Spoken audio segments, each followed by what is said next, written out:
Welcome to Equities Roundtable. This week I'm putting the spotlight on PE giant Warburg Pincus. That's because they're in the news. Now, what's the news? Warburg Pincus this week have sold stake in three large companies, which is CAMS, IDFC First Bank and Bharti Airtel, and they've raised close to 5,100 crores by selling stake. In CAMS, it was a full exit. They sold 19% and raised close to 2,700 crores. In IDFC First Bank, they've sold nearly 1.5% stake. Even in Bharti Airtel, they sold nearly 1% and they've raised close to 1,650 crores. So 5,100 crores raised in 1 week itself.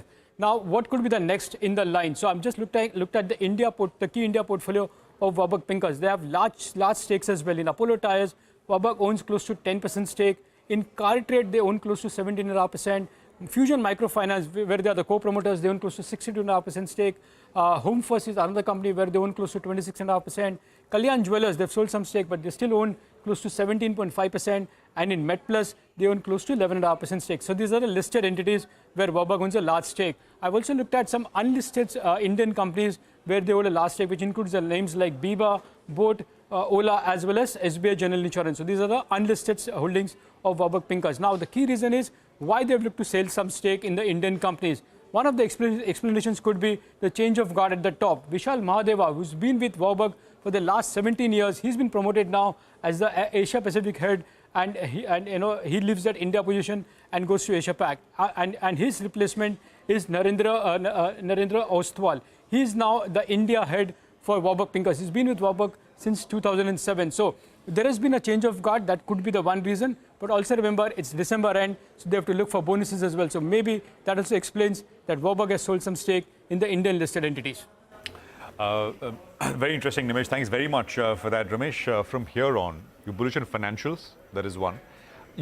Or is the call that everything may do well, but stick to large caps because that's where valuation comfort is? Go on. So I think, with the India story playing out, I think over time, on a medium to longer term, everything will do well. But if you're taking a 3 to 5 year view, I think as of now, the value is clearly there in the large caps.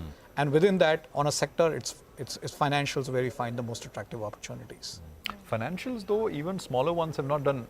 There is opportunity. Financials is a space, both large and mid caps. You can't say that about any other sector, but financials, perhaps both it seems to be okay. Yes, it seems to be okay. There is value in every market cap bucket, but obviously larger value lies in the large cap bucket. Okay, well, that's actually bang on time. We've run out of time on this show, but thank you so much for joining us.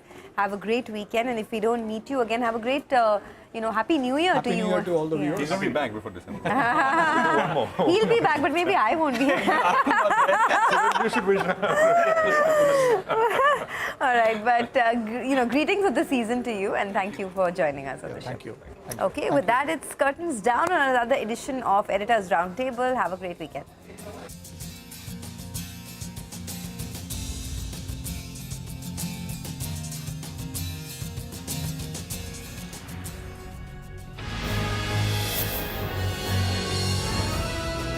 CNBC-TV18, embarking on a quarter century of excellence.